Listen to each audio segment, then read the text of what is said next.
भगवद गीता का श्लोक है। दूसरे अध्याय का 52 नंबर श्लोक, अध्याय सेकंड, श्लोक नंबर 62। श्लोक है,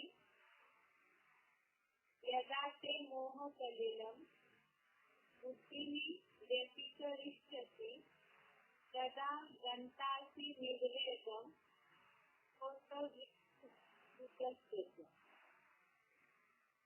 श्लोक दोबारा। यदा ते मोह कलिलम बुद्धिः व्यतिकरिष्यति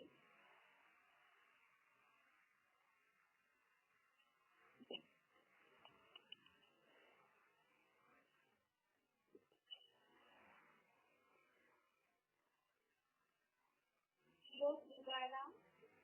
यदा ते मोह कलिलम बुद्धिः व्यतिकरिष्यति तदा गन्तासि निर्वेदम् श्रोतव्यस्य श्रुतस्य।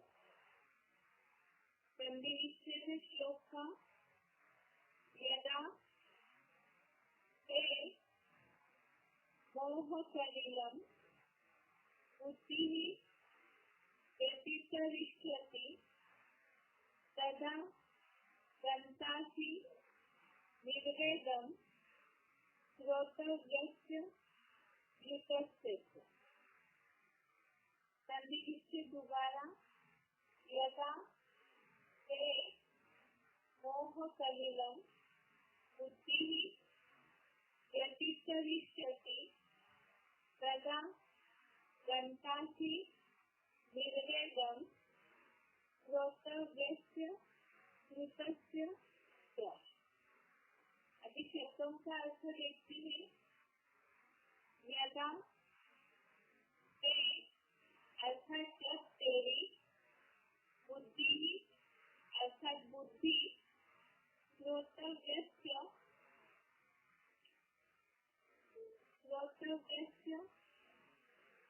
अर्थात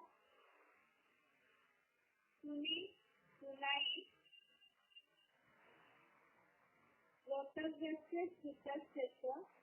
एक शब्द नीचे है, इसमें लिखा हुआ सुनी सुनाई अर्थात और मोह कलिलम अर्थात मोह रूप कीचड़ को व्यतिकरिष्यति अर्थात पार करेगी तदा अर्थात तब निर्वेदम अर्थात वैराग्य को गन्तासि अर्थात प्राप्त होगा। एक बार दोबारा शब्दों का अर्थ, यदा ते अर्थात जब तेरी बुद्धि अर्थात बुद्धि श्रोतव्यस्य श्रुतस्य अर्थात सुनी सुनाई अर्थात और मोह कलिलम अर्थात मोह रूप कीचड़ को व्यतिकरिष्यति अर्थात पार करेगी तदा अर्थात तब निर्वेदम् अर्थात वैराग्य को गन्तासि अर्थात प्राप्त होगा। श्लोक का अर्थ है, जब तेरी बुद्धि सुनी सुनाई और मोह रूप कीचड़ को पार करेगी तब वैराग्य को प्राप्त होगा। अर्थात अभी तक हमने कर्मों की स्टोरी के बारे में समझा। अभी तक जो भी श्लोक चल रहे थे उसमें भगवान ने अर्जुन को कैसे कर्म करने चाहिए वो बताया। कर्मों के फल में आसक्ति नहीं होनी चाहिए, सफलता असफलता में भी बराबर रहना है, समत्व ही योग है। और कई के श्लोक में बताया कि ऐसे जो कर्मयोगी ज्ञानी जन है वो कर्म विश्व कल्याण के फल को भी प्राप्त करके विशेष रूप से बंधनों से मुक्त हो जाते हैं। तो परम पद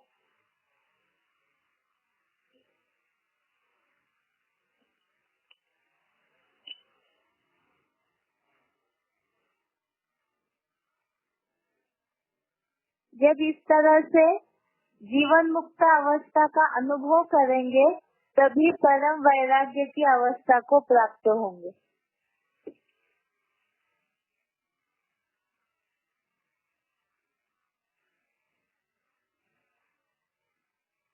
तो आज के श्लोक में अभी तक तो कर्मों की बात समझते रहे। अभी बात है यहाँ समझने के लिए कि वैराग्य की अवस्था को प्राप्त होने के लिए सबसे जरूरी है कि सुनी सुनाई बातों से पार होना। इसके लिए तो मुरलियों में भी हम सुनते हैं, नीचे मुरली पॉइंट भी लिखा हुआ है। मुरली की तारीख है 30 जनवरी 71, मुरली डेट 30 जनवरी 71। पॉइंट है, सुनी सुनाई बातों पर ही भारतवासियों ने दुर्गति को पाया है, अभी भी पाते जा रहे हैं। तो ये तो पुरुषार्थी जीवन का सबसे मेन पुरुषार्थ है। इसलिए क्योंकि जैसे हमने बेसिक कोर्स में भी समझा है कि मन बुद्धि को ही सबसे पहले संग का रंग लगता है और उसी के कारण पतन का मूल कारण वही है। और आत्मा जो भ्रुकुटी के बीच में निवास करती है, उसके सबसे नजदीक ये दोनों ज्ञानेंद्रियां है, एक तो आंखें और दूसरा कान। अर्थात जो भी बात इसके पहले भी हमने श्लोक सुना है, समझा है, व्यवसायत्मिका बुद्धि, जिसमें ये बताया है कि अनेक शाखाओं की मते असंख्य है। तो इसी तरह से आज के श्लोक में भी इसी से रिलेटेड भावार्थ है। एक बार इसे क्लैरिफिकेशन सहित देखते हैं तो अच्छे से अर्थ समझ में आएगा। जब तेरी द्वापर से ही विकारी बनी बुद्धि, मीडिया, शास्त्र, दैहिक गुरुओं आदि की सुनी सुनाई और विदेशियों विधर्मियों की अंधश्रद्धा युक्त झूठी बातों के मोह रूप कीचड़ को भली भांति पार करेगी, तब मिसाइलों से भस्मीभूत होने वाली दुनिया के वैराग्य को प्राप्त होगा।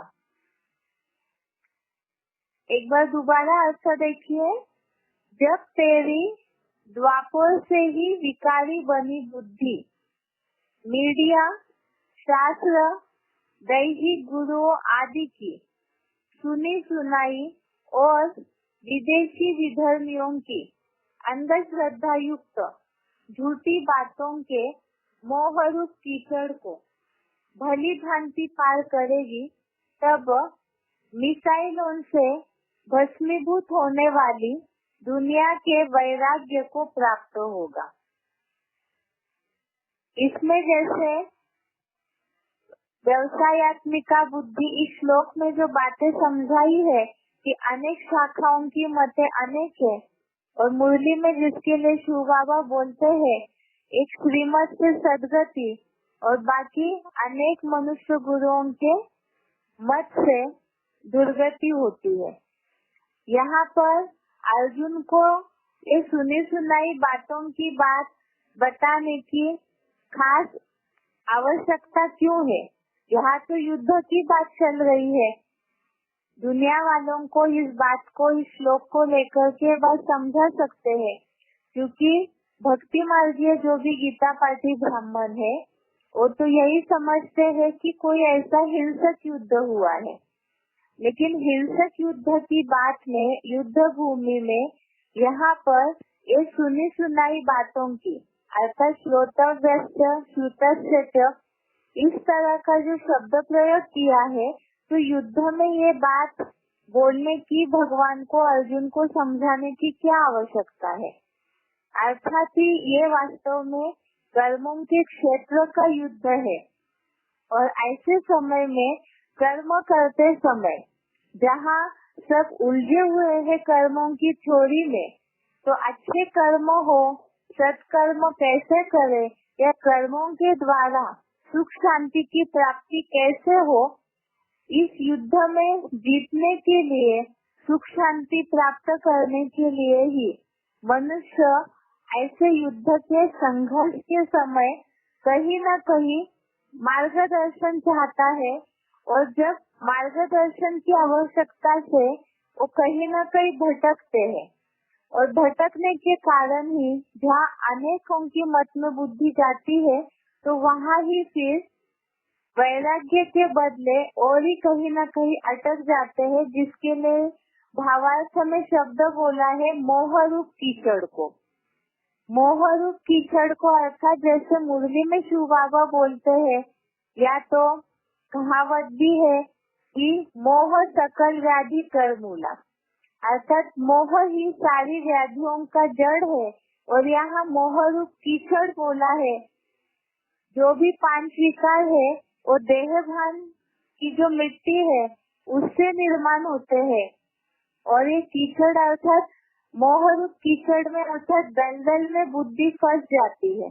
जहाँ अनेक जगह पे बुद्धि फंसेगी तो वहाँ पर जिस तरह से संघर्ष में वातावरण से निकलना है युद्ध के स्थिति से, वो नहीं निकल पाएंगे। इसीलिए यहाँ मोह रूप कीचड़ बोला है। और साथ में यहाँ जो बताया है, द्वापर से ही विकारी बनी बुद्धि, अर्थात सतयुग त्रेता युग में तो देवताओं का राज्य है, वहाँ पर आत्मिक स्थिति फिर भी परसेंटेजली त्रेता युग अंत तक भी रहती है। और द्वापर युग से जैसे देहभान बढ़ा तो बुद्धि विकारी बनी। जैसे सीढ़ी के चित्र में दिखाया है, रावण अपनी जंजीरें द्वापर युग से ही फैलाने लगता है। तो यहाँ वो जंजीरें ही अलग अलग प्रकार की है जिसमें बुद्धि फंस जाती है। जो यहाँ क्लैरिफिकेशन में बताया है शिव बाबा ने कि मीडिया, शास्त्र, दैहिक गुरु आदि की, मीडिया अर्थात जो भी समाज में आज ढेर सारी मीडिया के साइंस के साधन निकले हुए, न्यूज़पेपर से, न्यूज चैनल से, या तो फिर व्हाट्सएप है, बहुत सारे ऐसे साधन है जिसके द्वारा समाचार लेन देन होता है, बातें की लेन देन होती है। इसके अलावा शास्त्र, तो शास्त्र तो द्वापर युग, जैसे जैसे द्वापर युग से कलयुग तक उतरते गए वैसे वैसे शास्त्रों में भी मिक्सचरिटी होते गई। उसमें मनुष्यों की मनमत मिक्स हो गई, जिसके लिए बोला है शास्त्रों में भूसा है पूरा। बहुत कम ऐसी बातें हैं जो मुरलियों में उल्लेख आया है, उसे तो शिव बाबा क्लियर करते ही है। और दैहिक गुरुओं आदि की, तो शिव बाबा की मुरलियों के हिसाब से तो जो भी देह भान में है उन सबको ही शिव बाबा जो अपने अपने मत देते हैं, उन सबको ही शिव बाबा दैहिक गुरुओं की कैटेगरी में ही लगते हैं। तो इस हिसाब से ही मीडिया, शास्त्र, दैहिक गुरु आदि की सुनी सुनाई और विदेशियों विधर्मियों की अंधश्रद्धा युक्त झूठी बातों के मोह रूप कीचड़ को भली भांति जब बुद्धि पार करेगी, तब मिसाइलों से भस्मीभूत होने वाली दुनिया के वैराग्य को प्राप्त होगा। अर्थात ये जो भी विदेशी विधर्मियों के द्वारा भी बहुत ऐसी अंधश्रद्धा युक्त बातें फैलाई जाती है, बताई जाती है, तो इसमें तो सबसे पहले जो भी मुरलियों में बातें बताई है नई दुनिया की स्थापना के लिए, ज्यादातर विदेशी विधर्मी जो है, या तो ऐसे जो रावण की जंजीरें फैलाने वाले हैं, वो मुरलियों की बातों पर विश्वास नहीं करते हैं।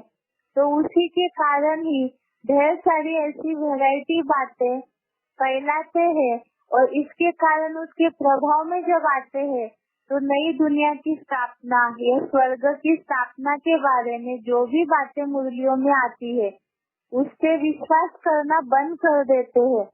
और ऐसे जब होगा तो इसी विनाशी दुनिया में ही बुद्धि अटकी हुई रहेगी, उलझी हुई रहेगी। और जब वैराग्य को प्राप्त ही नहीं होगी बुद्धि, तो जैसे बोला जाता है बिन वैराग विवेक न होई और राम कृपा बिन सुलभ न सोई। अर्थात जब तक वैराग्य नहीं आएगा तब तक विवेक बुद्धि अर्थात जो ज्ञान है, समझ है, वो सही रीति से नहीं आएगी तो परमात्मा के पाठ को यथार्थ रीति पहचानना है। पहचान करके जो वर्षा प्राप्त करना है वो वर्षे की प्राप्ति भी नहीं कर सकेंगे। बाहर की दुनिया वाले तो इन सब बातों में उलझे हुए है ही, और उसी के साथ साथ वो शिव बाबा का जो कार्य चल रहा है सचखंड स्थापन करने का, तो उसके बारे में भी ऐसी ढेर सारी वैरायटी बातें फैलाते हैं जिसमें अटक करके लोग जो बताया ऐसे मोहरूप कीचड़ में फंस जाते हैं। जब दलदल में फंस जाते हैं तो उससे निकलना मुश्किल हो जाता है। ये तो मीडिया है, शास्त्र है, ये सब देहभानी जो लोग हैं उनके द्वारा ही तैयार की हुई बातें हैं, जिसके लिए मुरलियों में शिव बाबा बोलते हैं कि ऐसे ऐसे ग्लानी के एटम बम तैयार करते हैं। विदेशी विधर्मी जो है उनमें वो तो पवित्रता को मान्यता देने वाले धर्म नहीं है, इसीलिए वो ऐसी ऐसी बातें फैलाते हैं जो जैसे देखता है तो उसी आधार से बिना समझे उन बातों को मीडिया के द्वारा फैला देते हैं, और उन बातों में अर्थात सुनी सुनाई बातों पर इस तरह से जब विश्वास करते हैं तब वही मन बुद्धि की दुर्गति होती है। ये तो बाहर की दुनिया की मीडिया की बातें हो गई, या जो शास्त्र भक्ति मार्ग में बने हुए हैं उनकी बात हो गई, या दैहिक गुरुओं की।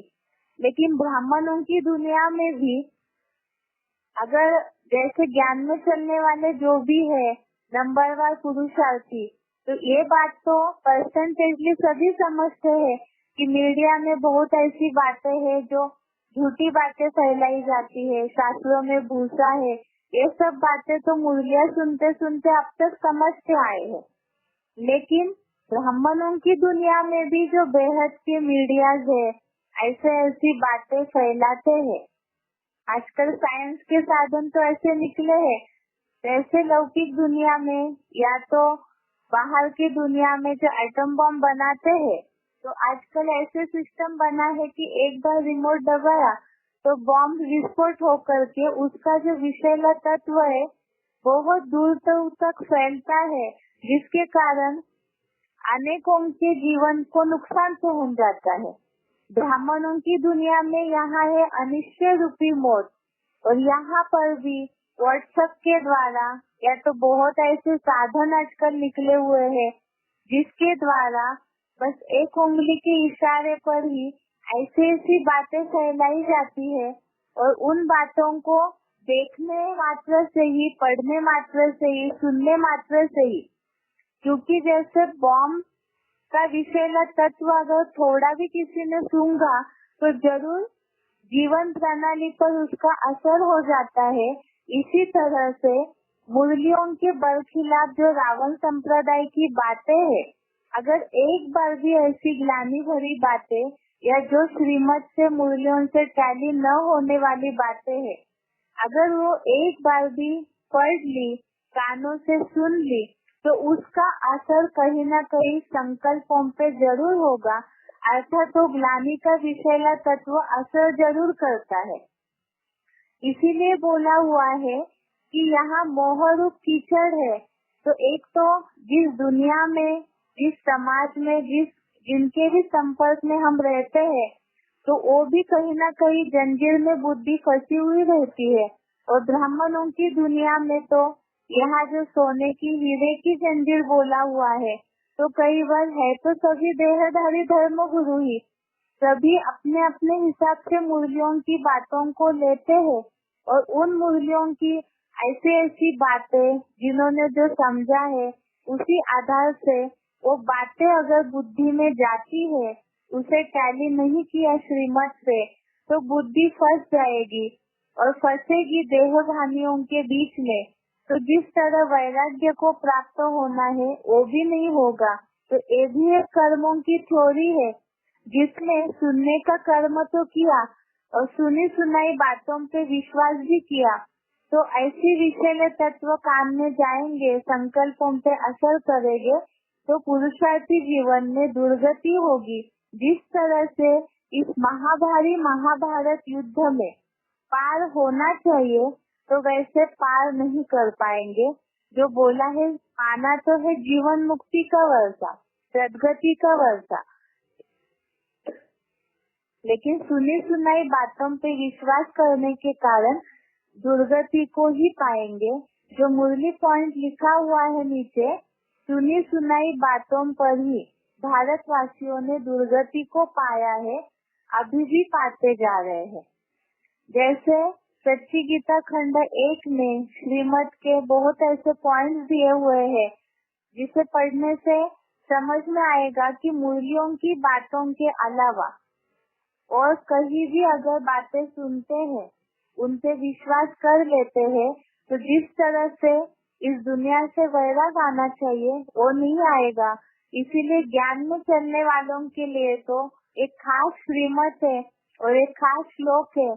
इसके पहले भी हमने इससे रिलेटेड, श्रीमत से रिलेटेड ही श्लोक समझा, व्यवसायत्मिका बुद्धि, उसमें भी बताया असंख्य शाखाओं की मतें अनेक है, और यहाँ भी विदेशी विधर्मियों की अंधश्रद्धा युक्त झूठी बातें और मीडिया, शास्त्र, दैहिक गुरु, ऐसी रावण की जंजीरें, रावण के जैसे अनेक मुख होते हैं तो अनेक बातें होती है, तो ऐसे अनेक बातों में फंसेंगे तो शुभावा की बातें जिस तरह से बुद्धि में जानी चाहिए वो नहीं जाएगी, और जो अवस्था प्राप्त होनी है वो भी प्राप्त नहीं कर सकेंगे। जिसके लिए बोला हुआ है बंधन, ये जो ऊपर के श्लोक में आया हुआ है, बंधनों में अटक जाएंगे, और यहाँ तो हमें विशेष रूप से बंधन मुक्त होना है, तो वो करने के लिए ही खास सुनी सुनाई बातों पर विश्वास नहीं करना है। ये आज के श्लोक का अर्थ हो गया। एक बार इसे उच्चारण सहित समझते हैं।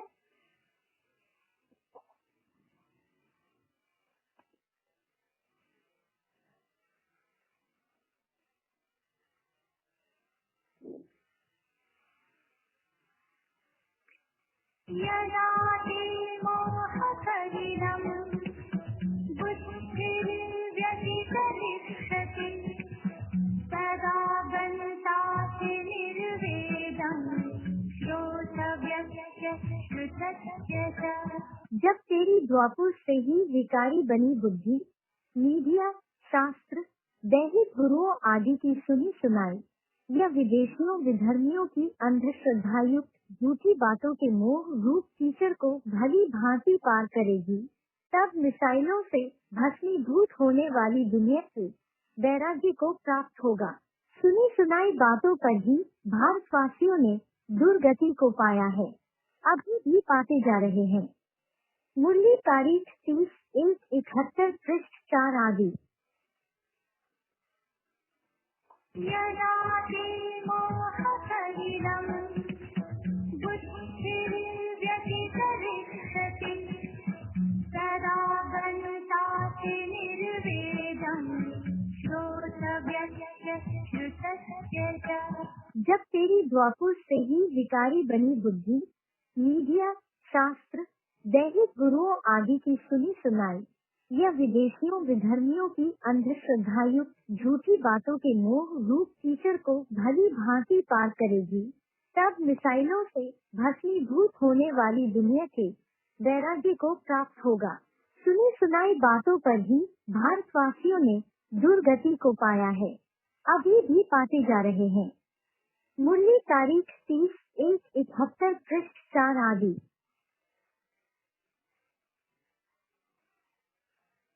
अभी आगे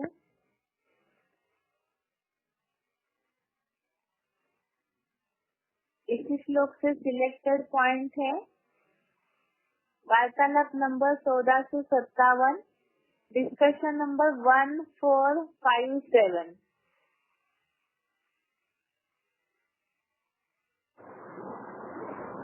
आज समय में ब्राह्मण बनते हैं,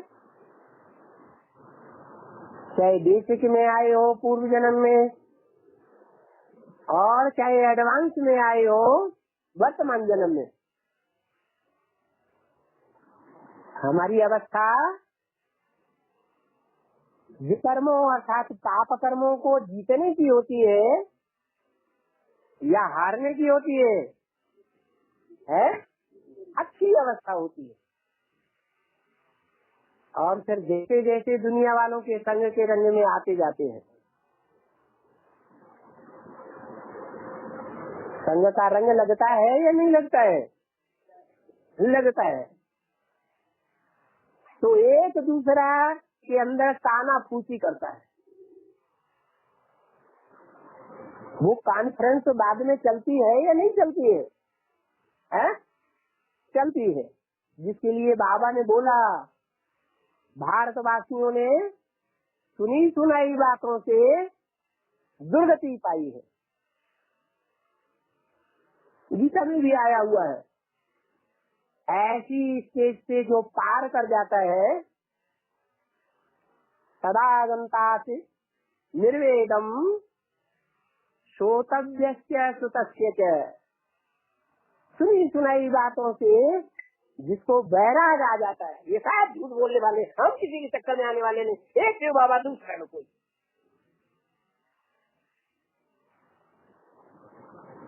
ऐसी स्टेज भी आएगी या नहीं आएगी? अभी क्या होता है, घड़ी में बाप के ऊपर निश्चय आता है और सुनी सुनाई बातों के आधार पर घड़ी घड़ी में क्या होता है, अनिश्चय आ जाता है। ऐसा नंबरवार परसेंटेज में होता है या नहीं होता है? हैं? नहीं होता है? होता है।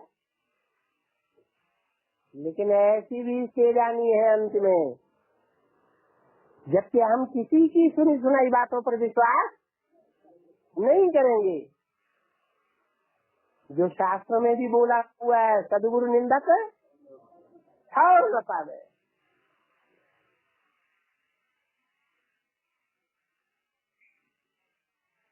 अभी आगे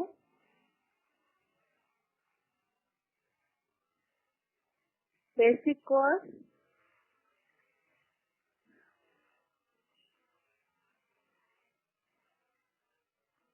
कोर्स में बात चल रही थी सत असत योनियों की।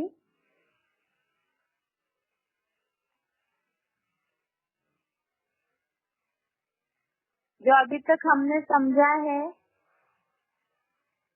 मनुष्य आत्मा 84 लाख योनियों में नहीं आती है, 84 जन्म लेती है केवल। जिसके लिए हमने समझा था कि पाप का दंड भोगने के लिए मनुष्य रूप में ही बहुत सारे दुख भोगता है। और भी ऐसे बातें समझिए, जैसे जनसंख्या की बातें, मनुष्य ही पशु जैसी चलन चलने लगता है। शास्त्रों में भी पुनर्जन्म की जो उदाहरण आए वो भी समझे। और भगवत गीता में भी मनुष्य पापों का दंड भोगने के लिए मनुष्य रूप में ही ऐसे दुखदायी जन्म मिलते हैं, जैसे स्त्रियां, वैश्य, शूद्र, इसे पाप योनियों के रूप में उल्लेख बोला हुआ है गीता में। और साथ में ही जो काम, क्रोध, अहंकार, घमंड ऐसे विकारों से भरे हुए हैं, उन्हें आसुरी योनि बोला है। जो मूढ़ा जन्मनी अर्थात ऐसे अधम गति में ही जन्म लेते रहते हैं, ऐसे उल्लेख भगवत गीता में आया है। उसी के साथ साथ ही जैसे कि पशु योनियों के रूप में अलग से कहीं नहीं बोला है, लेकिन आसुरी योनि के रूप में ही जो जन्म लेते हैं उसे ही वास्तव में दुखदाई योनि बोला है, जो पापों के दंड के रूप में भोगते हैं। कल जैसे हमने समझा था एक श्लोक गीता का, गीता में सत असत योनियों का उल्लेख आया है। बहुत से ऐसे लोग ही गीता पाठी ब्राह्मण जो सही रीति से गीता को पढ़ते हैं तो इन बातों को जरूर समझेंगे। सत और असत, इन दो शब्दों में वास्तव में अर्थ समाया हुआ है। सत माना सत्य और असत माना असत्य। लेकिन भगवत गीता के हिसाब से देखते हैं यहाँ इन दो बातों का योनियों के रूप में उल्लेख क्यों आया है? कल हमने 13वें अध्याय का 21वां श्लोक देखा था, अध्याय 13 श्लोक नंबर 21। इसमें बात आई है कि आत्मा प्रकृति में स्थित, प्रकृति से पैदा हुए 3 गुणों को भोगता है। इसके पहले भी हमने इस बात को समझाया है कि 3 गुण अर्थात सत, रज और तम, ये 3 गुणों को प्रकृति में स्थित, प्रकृति से पैदा हुए 3 गुणों को आत्मा भोगती है और वास्तव में इसी के कारण, इन गुणों के कारण ही आत्मा प्रकृति के देह रूप पिंजड़े में बंध जाती है, जिसके लिए यहाँ बोला है भावार्थ में इन गुणों में आसक्ति या लगाव इस आत्मा के सत असत योनियों में जन्म का कारण है। अभी प्रश्न है कि सत और असत योनि क्या होती है? योनिया माना तो जन्म के हिसाब से यह बोला है, तो ये सत और असत योनियों का उल्लेख भगवत गीता में क्यों आया है? और इसका सत रज तम इन गुणों से भी कोई संबंध है क्या?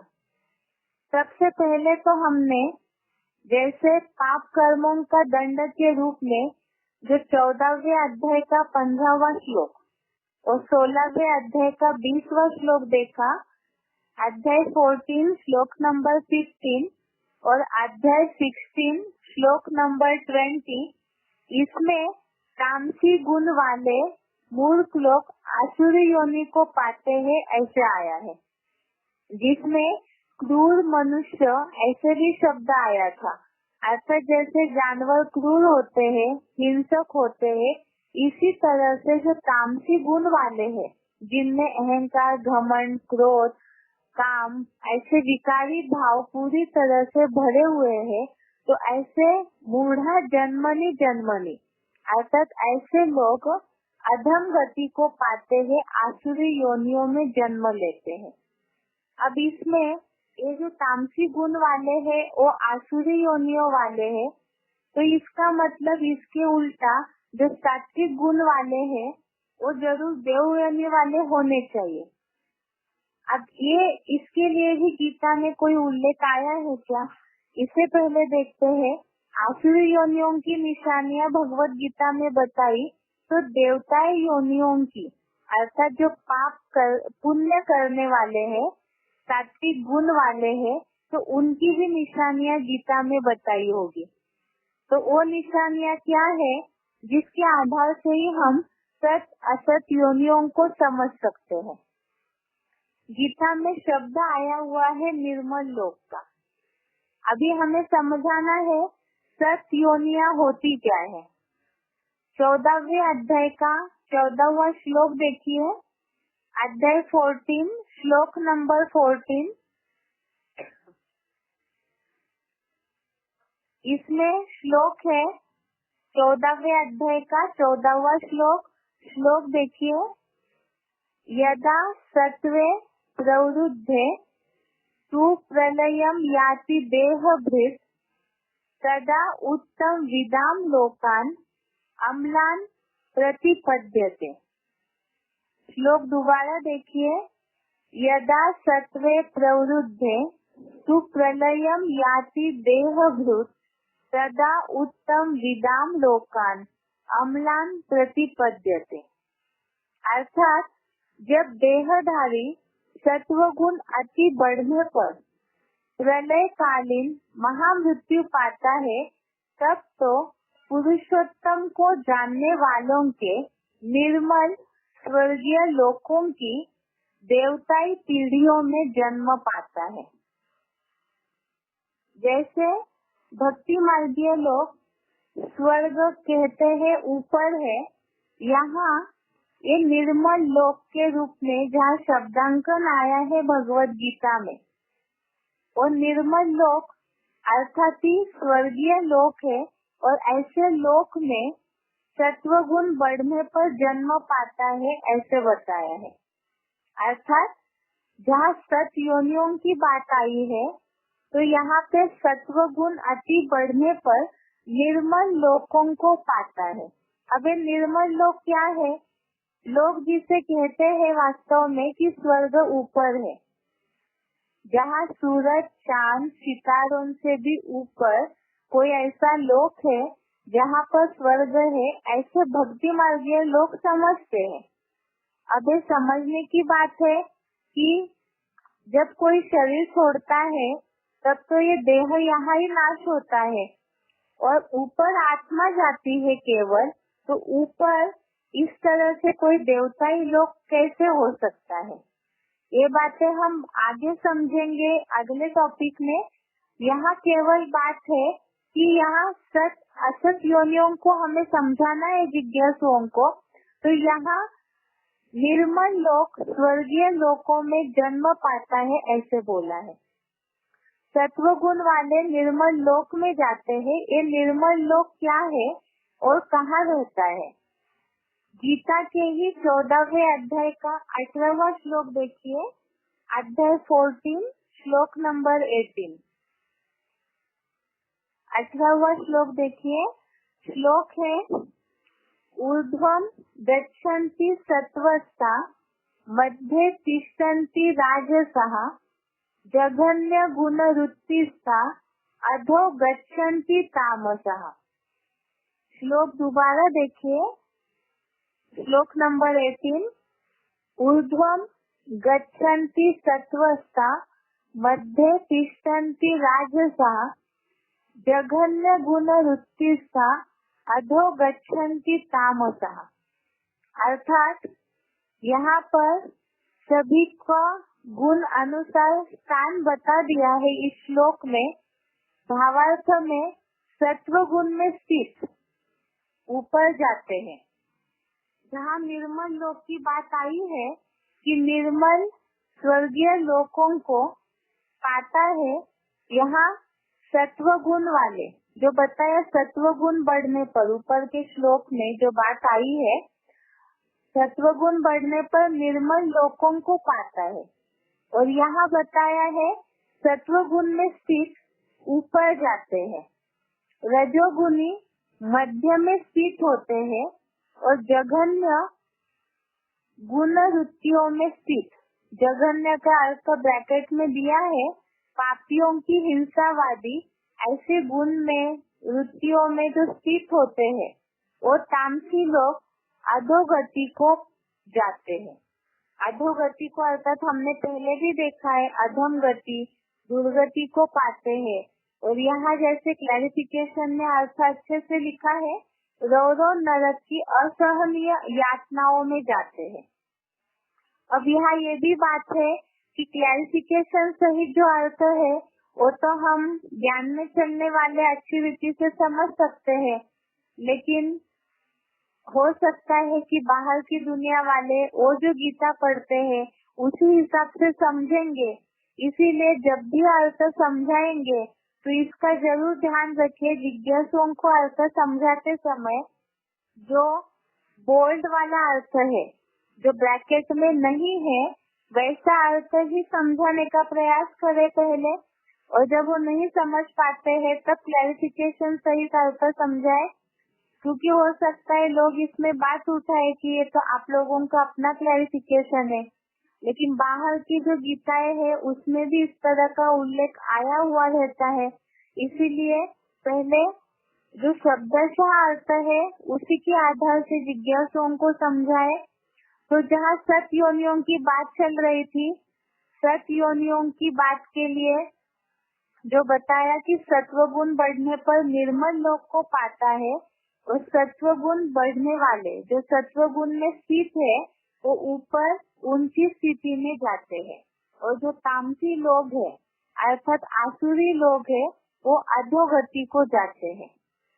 अभी बात है सत्व गुण वाले ऊपर जाते हैं, तो फिर ये निर्मल लोक या सत्व गुण वाले ऊपर जाते हैं, तो क्या ये निर्मल लोक ऊपर है क्या? ये बात जरूर ध्यान रखें। हम ये सत असत योनियों की बात को इसलिए समझ रहे हैं क्योंकि मनुष्य 84 लाख योनियों में नहीं जाता, पापों का दंड भोगने के लिए वो इसी दुनिया में दंड भोगता है। तो गीता में जैसे बात आई है, आसुरी योनियों वाले अधम गति को पाते हैं, अर्थात नीची गति को पाते हैं, दुर्गति को पाते हैं। तो इससे विपरीत जो देवताई गुण वाले होंगे, अच्छे गुण वाले, सत्व गुण वाले, सात्विक गुण वाले, और जरूर देवताओं को पाते हैं। और इसमें ये बात हमें समझनी है, जिज्ञासाओं को क्लियर करनी है। वास्तव में मनुष्य ही अपने गुणों में अच्छा होने के कारण पुण्य बढ़ जाता है, तब वो उनकी स्थिति में देवताई पद को पाता है। और जब वो नीचे पाप कर्म करता है तो इसी दुनिया में ही वो असुर बनता है। तो इस बात को क्लियर करने के लिए ही हमें सत असत योनियों की बात को समझ रहे हैं। सबसे पहले हमने इस बात को समझा कि 3 गुणों के कारण मनुष्य जन्म मरण के चक्र में आने के लिए बंधा हुआ है। और उसमें सबसे पहले जो बात आई है कि माना ये जो गुणों का लगाव है, यही सत असत योनियों में जन्म का कारण है। और इस सत असत योनियों को समझने के लिए भगवत गीता में बात आई है, सत्व गुण बढ़ने पर निर्मल लोक को पाता है और सत्व गुण बढ़ने पर ऊपर जाता है। अब ये ऊपर जाना, निर्मल लोक ऊपर है क्या, और ये सत्व गुण वाले ऊपर जाते हैं, मतलब क्या, इसे हमें समझना है। अभी आगे बात है यहाँ कि सच में ही वास्तव में ऊपर और नीचे, अर्थात जैसे दुनिया में भक्ति मार्ग में बहुत ऐसी बातें बोलते हैं, बहुत शब्द ऐसे बोलते हैं, तल अतल वितल ऐसे कुछ कुछ शब्द है भक्ति मार्गीय शास्त्रों में। लेकिन वास्तव में जो पाताल लोग धरती के नीचे है, कहते असुर वहाँ रहते हैं, और सूरज चंद सितारों से ऊपर कोई अलग से स्वर्ग लोक है। तो क्या वास्तव में ऐसे जहाँ 5 तत्वों का कोई कनेक्शन नहीं है, तो वहाँ ये प्रकृति से बंधा हुआ शरीर कैसे संभव हो सकता है? तो सच में ही कोई ऐसा ऊपर या नीचे स्वर्ग लोक या पाताल लोक रहता है क्या? इसे समझना है। जैसे कहते हैं कि स्वर्ग में देवताएं रहते हैं और नरक में असुर रहते हैं। अब गीता में भगवान ने ऐसे स्वर्ग और असुरों का नरक के लिए क्या समझाया है, इससे पहले हमें जिज्ञासाओं को क्लियर करना है। क्योंकि भगवत गीता में तो मनुष्य के कर्मों के अनुसार हर बात की गति और दुर्गति का उल्लेख आया हुआ है। इस हिसाब से देखते हैं कि सच में ही कोई ऐसा ऊपर नीचे लोक का उल्लेख भगवत गीता में है क्या? तो ऐसा उल्लेख नहीं है। इसे समझाने के लिए श्लोक देखते हैं। 16वें अध्याय का 6वां श्लोक, अध्याय 16 श्लोक नंबर 6। अभी हम समझ रहे हैं इस टॉपिक को कि क्या सच में ही स्वर्ग ऊपर और पाताल में कोई नरक लोक है क्या, आसुरी लोक है क्या, या तो फिर अगर नहीं है तो फिर वो दोनों लोक या आसुर या देवताएं कहाँ होते हैं वास्तव में? इसे क्लियर करने के लिए ही 16वें अध्याय का 6वां श्लोक, अध्याय 16 श्लोक नंबर 6 देखिए। श्लोक है, द्वो भूत सर्गो लोके अस्मिन् दैव आसुर एव च दैवो विस्तरशः प्रोक्त आसुरम पार्थ मे शृणु। श्लोक दोबारा देखिए। दो भूत सर्गो लोके अस्मिन् दैव आसुर एव च दैवो विस्तरशः प्रोक्त आसुरम पार्थ मे शृणु।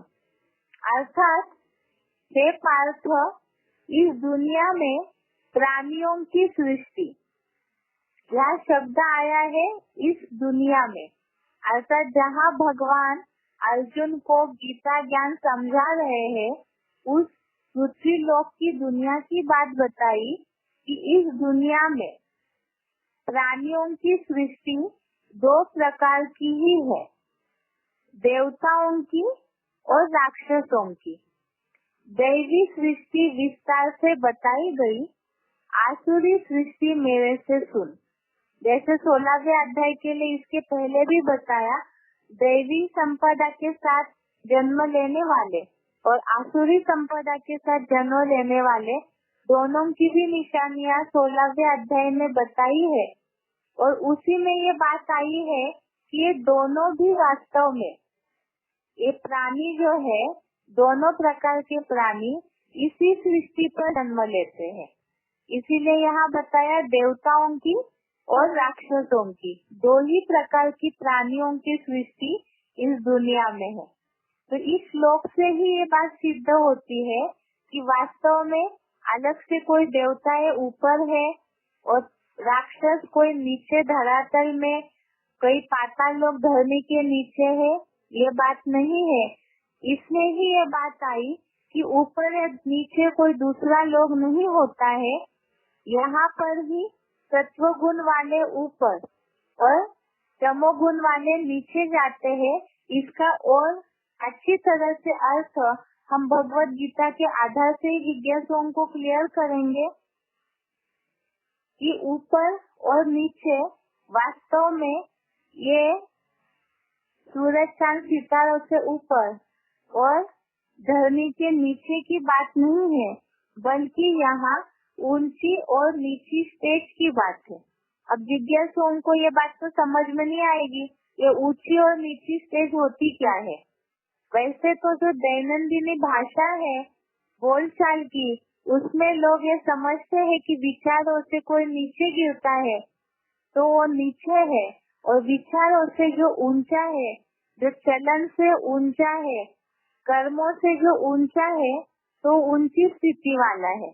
इस तरह से थोड़ा जिज्ञासुओं को क्लियर करना होगा।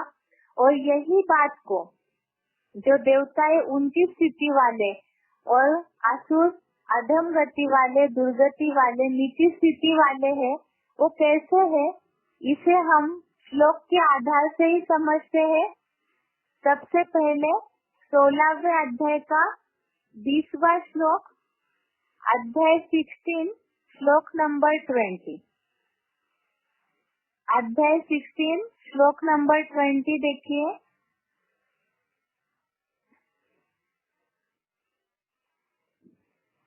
श्लोक है, आसुरीन योनिन आपन्नाः मूढ़ा जन्मनि जन्मनि मां अप्राप्य एव कौन्तेय ततो यान्ति अधमां गतिम्। इसमें जो भावार्थ आया है, जन्म जन्म आसुरी योनि को प्राप्त हुए मूर्ख लोग मुझको न पाकर वहाँ से अधम गति ही पाते हैं।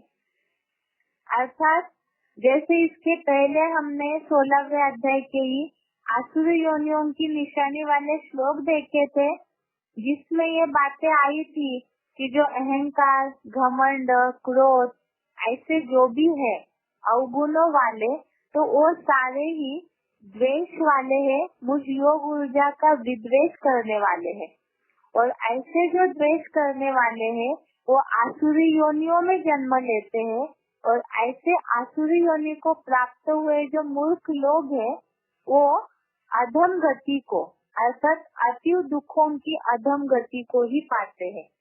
तो इससे ये बात हुई अधम गति अर्थात ही नीचे गति। तो यहाँ आसुरों की बात बताई, जो पाप कर्म करने वाले हैं, जिनकी विचारधारा नीचे गति वाली है, विकारों वाली है, तो ऐसे जो है वो अधम गति को पाते हैं। इसका मतलब अभी तक हम श्लोकों के आधार से इस बात को समझाते आए जिज्ञासुओं को, मनुष्य ही जब नीचे गिरता है तो असुर बन जाता है। जैसे पाप योनियों की बात का श्लोक हमने समझा था कि पाप योनियों वाले स्त्रियां, वैश्य तथा शूद्र बनते हैं। ऐसे ही पापी कौन कौन है, वो अति का जो पाप करने वाले हैं वो असुर बनते हैं, नीचे बन जाते हैं। और ऐसे ही जो सत्व गुण वाले हैं वो ऊपर अर्थात निर्मल लोक को जाते हैं, ऊंची गति को पाते हैं, अर्थात मनुष्य से देवता जैसे बन जाते हैं। माना मनुष्य जब ऊंची स्टेज अर्थात सत्व गुण को पाता है तो देवता बन जाता है और नीची स्टेज अर्थात तमोगुण को पाता है तो असुर बन जाता है। इसलिए कहा जाता है देवताएं ऊपर और असुर नीचे रहते हैं, जो वास्तव में स्थिति व गति की बात है। जैसे कि दुनिया में इस बात को सभी लोग जानते हैं और इस बात को समझते भी है। कोई बहुत हिंसक है, कोई बहुत क्रोधी होते हैं, या जिस तरह से हिंसा वाले कोई कांड होते हैं तो लिखते समय भी न्यूज में वगैरह लोग बोलचाल की भाषा में भी बोलते हैं, राक्षसों जैसे कर्म करते हैं, जानवरों जैसे कर्म करते हैं। तो लोग इस बात को समझते हैं कि वास्तव में ऐसे जो हिंसक, क्रूरता वाले, क्रोधीपने वाले जो कर्म करने वाले हैं और राक्षसी गुण वाले हैं। लेकिन बुद्धि में जिस तरह से शास्त्रों में अलग अलग प्रकार से वर्णन आया हुआ है, या तो जो भी उनका अलग अलग प्रकार से असुरों का वर्णन बताया जाता है, इससे ये समझते हैं कि सच में ही असुर कोई ऐसे अलग चेहरे वाले, सींगों वाले ऐसे कुछ होंगे। ये भावना लोगों की बुद्धि में बैठी हुई है। लेकिन मनुष्य जहाँ ऐसे कर्म करते हैं इसी दुनिया में, तो ये जरूर समझते हैं कि राक्षसों जैसे कर्म करते हैं, नराधम जैसे कर्म करते हैं, ऐसे ऐसे शब्द प्रयोग करते हैं लोग। लेकिन इस बात को सही रीति से समझ नहीं पा रहे हैं। तो यही बातें हमें जिज्ञासुओं को क्लियर करनी है कि जो हम बोलचाल में समझते हैं तो वास्तव में यही राक्षसीपना या यही आसुरीपना है। अलग से उसके लिए कोई धरनी के नीचे कोई पाताल लोक होगा, ऐसे नहीं है। इसी धरती पर ही वास्तव में ही जो कर्म, अपने कर्मों से ही मनुष्य ऊंचा उठता है, अपने विचारों से ही मनुष्य ऊंचा उठता है, और विचारों से और नीच कर्म से मनुष्य नीचे गिर के असुर बन जाता है। और इसे ही भगवत गीता में सत्व, रज और तम इन बातों को बताया है, जिसके लिए अभी अभी हमने देखा श्लोक में ही, जो कि 14वें अध्याय का जो 18वां श्लोक है, 18 नंबर श्लोक, इसमें ये बात आई सत्व, रज और तम इन तीनों गुणों में स्थित लोगों की निशानियां बताई हुई है कि जो सत्व गुण वाले हैं वो सतयुग, त्रेतायुग के स्वर्ग लोक में ऊपर अर्थात ऊंची स्थिति में जाते हैं, और रजोगुण वाले द्वापर युग से नर निर्मित नरक लोक में जाते हैं, और जो जघन्य अर्थात अति के पापी हिंसावादी है, तो कलयुग जो कर्म क्लेश का युग है, यहाँ पर मनुष्य अति के तामसी बन जाते हैं और यहाँ ही नरक जैसी, कीड़े मकोड़े जैसी जिंदगी जीने लगते हैं। तो वही असुर जैसे बन जाते हैं, जिनमें जैसे जानवरों में समझ नहीं होती है, भावनाएं नहीं होती है, तो मनुष्य भी अपने विचारों से बेसमझ, पत्थर जैसा, जानवरियत बुद्धि वाला क्रूर बन जाता है, हिंसात्मक बन जाता है। तो उन्हें ही वास्तव में असुर बोला है। आज हमने इस बात को समझा।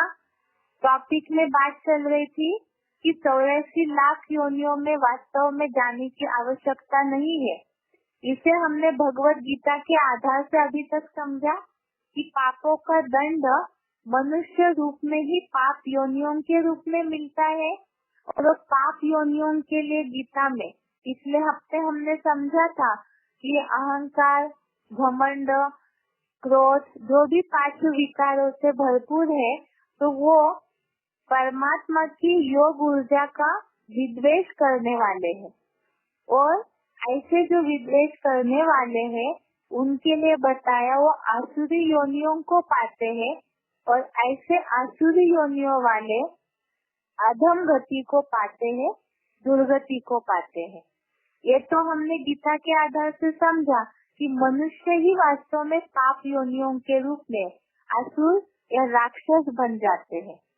और इसे ही और क्लियर करने के लिए हमने भगवत गीता के आधार से जिज्ञासुओं को इस बात को समझाना है कि गीता में और एक बात आई है जिसमें सत असत योनियों का उल्लेख आया है।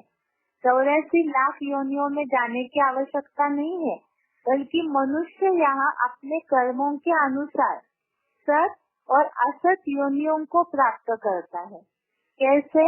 जिसे हमने 13वें अध्याय का 21वां श्लोक देखा, जिसमें ये बात आई है कि देह रूप इस प्रकृति में स्थित प्रकृति से पैदा हुए 3 गुणों को आत्मा भोगती है और इन 3 गुणों में आसक्ति या लगाव ही सत और असत माना देव, दानव और आसुर ऐसे योनियों में जन्म का कारण है। अब सत और असत योनियों को क्लियर करने के लिए ही हमने भगवत गीता के श्लोकों को देखा।